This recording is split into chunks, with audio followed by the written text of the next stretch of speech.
Viewers, Banaras Hindu ইউনিভার্সিটির তরফ থেকে আবারও একটি গুরুত্বপূর্ণ বিজ্ঞপ্তি প্রকাশিত হয়ে গেল, যেখানে নার্সিং রিলেটেড কিছু ভ্যাকেন্সি সহ কিছু টেকনিক্যাল পোস্টের জন্য ভ্যাকেন্সি বেরিয়ে এসছে। যেখানে টোটাল নার্সিং রিলেটেড যে ভ্যাকেন্সি সেখানে কিন্তু 200+ শূন্য পদে কর্মী নিয়োগ করা হচ্ছে। এবং এখানে আপনারা জিএনএম, বিএসসি, এমএসসি নার্সিং যে সমস্ত ক্যান্ডিডেট রয়েছেন বা পোস্ট বেসিক বিএসসির ক্যান্ডিডেট রয়েছেন তারা কিন্তু এখানে এলিজিবল। এবং তার সাথে আপনাদের কি কি এলিজিবিলিটি কন্ডিশন সেখানে তুলে ধরা হয়েছে, এই সমস্ত বিষয়গুলো নিয়ে আজকে আলোচনা করব।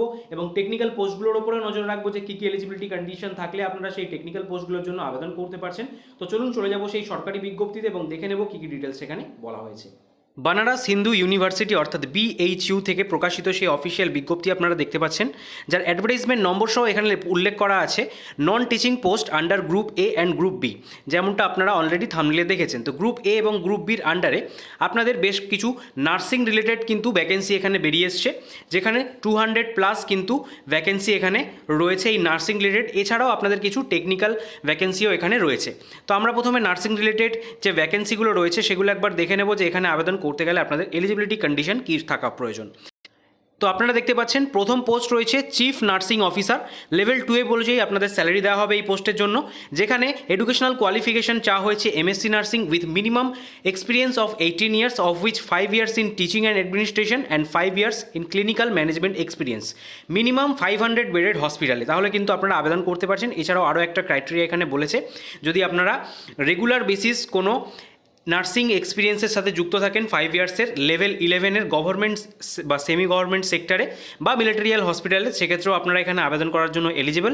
এজ লিমিট বলা হয়েছে 50 ইয়ার্স। পরবর্তী পোস্ট রয়েছে নার্সিং সুপারিনটেন্ডেন্ট, এখানে লেভেল 11 অনুযায়ী আপনাদের বেতন দেওয়া হবে। এখানেও এমএসসি নার্সিং উইথ যেমনটা বললাম 15 ইয়ার্সের এক্সপিরিয়েন্স, যেখানে মিনিমাম 500 বেডের কিন্তু আপনাদের হসপিটালে কাজ করার অভিজ্ঞতা থাকতে হবে, যেখানে 3 ইয়ার্সের অবশ্যই clinical management or teaching experience থাকাটা বাধ্যতামূলক। এছাড়া আরও ক্রাইটেরিয়া বলেছে, যেখানে বিএসসি নার্সিং যারা ক্যান্ডিডেট রয়েছেন তারাও আবেদন করতে পারছেন। এখানেও আপনাদের 18 ইয়ার্সের এক্সপিরিয়েন্স প্রার্থীদেরই কিন্তু প্রাধান্য দেওয়া হবে, যেখানে 500 মিনিমাম বেডেড হসপিটালে আপনাদের কিন্তু কর্মরত বা এক্সপিরিয়েন্স থাকা বাধ্যতামূলক। ঠিক আছে।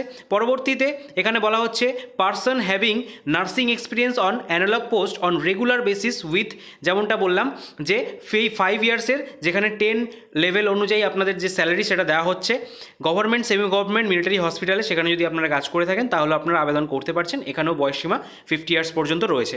পরবর্তী পোস্ট রয়েছে মেডিকেল অফিসার, MBBS ডিগ্রি চাওয়া হয়েছে উইথ 2 ইয়ার্সের এক্সপিরিয়েন্স, অবশ্যই after completion the mandatory internship. ঠিক আছে, তাহলে আপনারা আবেদন করতে পারবেন। এজ লিমিট বলা হয়েছে 45 এবং লেভেল 10 অনুযায়ী আপনারা এখানে বেতন পাচ্ছেন। পরবর্তীতে নার্সিং অফিসারের জন্য রিক্রুটমেন্ট চলছে, যেখানে BSc honours in nursing, regular course in BSc nursing from recognise university or institute. এছাড়া পোস্ট বেসিক বিএসসি যারা কমপ্লিট করেছেন তারাও এখানে আবেদন করতে পারছেন। অবশ্যই কিন্তু তাদের রেজিস্টার থাকতে হবে as a nurse or nurse and midwifery, অবশ্যই স্টেট নার্সিং কাউন্সিলের আন্ডারে, এবং তার সাথে বলেছে 1 ইয়ারের এক্সপিরিয়েন্স মিনিমাম 50 বেডেড রেজিস্টার্ড হসপিটালে after অ্যাকুয়ারিং the educational qualification.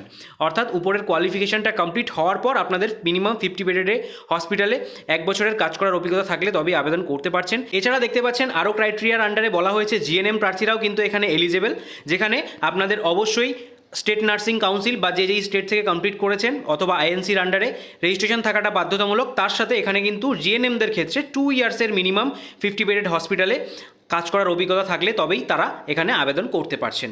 Age limit বলা হয়েছে মিনিমাম 30 ইয়ার্স পর্যন্ত প্রার্থীরা এখানে আবেদন করতে পারছেন। এছাড়া আপনারা যদি ST/SC প্রার্থী হয়ে থাকেন সেক্ষেত্রে কিন্তু এখানে বয়সের ছাড় রয়েছে। এবারে কিছু টেকনিক্যাল পোস্ট, যেমনটা বললাম আপনাদের কিছু টেকনিক্যাল পোস্টও এখানে বেরিয়েছে।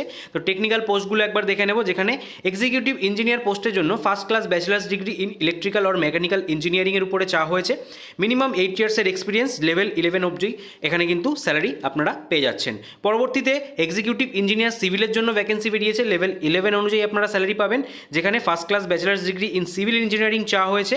অবশ্যই ফার্স্ট ক্লাস সেকশন A আর B এক্সামিনেশনটা অবশ্যই ইনস্টিটিউশন অফ ইন্ডিয়ার আন্ডারে কিন্তু এটা কমপ্লিট থাকতে হবে।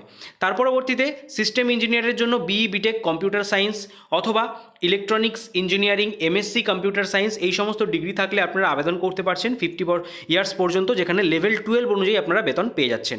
পরবর্তীতে জুনিয়র মেনটেন্যান্স ইঞ্জিনিয়ার এবং নেটওয়ার্কিং ইঞ্জিনিয়ার পোস্টের জন্য ভ্যাকেন্সি রয়েছে, লেভেল 10 অনুযায়ী আপনাদের বেতন দেওয়া হচ্ছে। এখানেও আপনারা BE, BTech, electronics, communication engineering, computer science engineering, 5 ইয়ার্সের এক্সপিরিয়েন্স কম্পিউটার নেটওয়ার্ক অ্যাডমিনিস্ট্রেশনের উপরে থাকলে আপনারা আবেদন করতে পারবেন, যেখানে 40 ইয়ার্স পর্যন্ত কিন্তু বয়সসীমা এখানে বলা রয়েছে।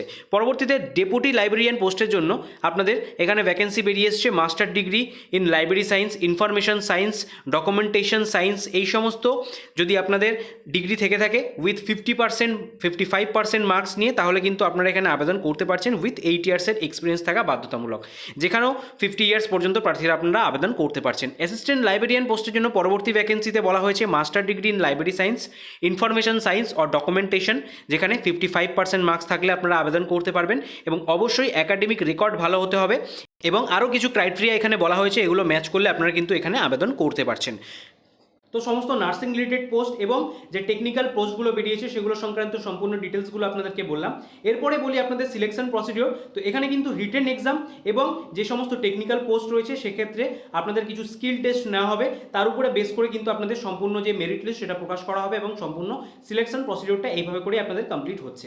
এবং এখানে যে আবেদন প্রক্রিয়া সেটা কিন্তু অনলাইনের মাধ্যমে, যেখানে গ্রুপ এ যে সমস্ত পোস্টগুলো রয়েছে সেখানে আবেদন করতে গেলে আপনারা যারা যারা জেনারেল, ইডাব্লিউএস এবং ওবিসি প্রার্থী রয়েছেন তাদের জন্য 1000 টাকা এবং গ্রুপ বি পোস্টের জন্য সেম ক্যান্ডিডেটদের জন্য 500 টাকা ধার্য করা হয়েছে।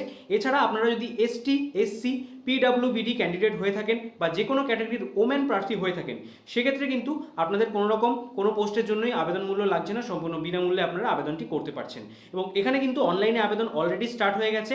বিএইচইউ ইউনিভার্সিটির যে অফিসিয়াল ওয়েবসাইট তার লিঙ্ক আমাদের টেলিগ্রাম গ্রুপে এবং ভিডিও ডেসক্রিপশন বক্সে আপনারা পেয়ে যাবেন, সেখান থেকে সরাসরি অফিসিয়াল ওয়েবসাইট ভিজিট করে এখানে আবেদনটি করে ফেলুন এবং লাস্ট ডেট রয়েছে 24শে জানুয়ারি 2024 সাল পর্যন্ত। এই সময়ের মধ্যে আপনারা যারা যারা চাইছেন এবং এলিজিবল প্রার্থী রয়েছেন অতি শীঘ্রই এখানে আবেদনটি করে ফেলুন। আজকের ভিডিওতে এই পর্যন্তই, আপনাদের সাথে দেখা হচ্ছে পরবর্তী নতুন ভিডিওতে। ততক্ষণ পর্যন্ত ভালো থাকবেন, সুস্থ থাকবেন। Thank you for watching.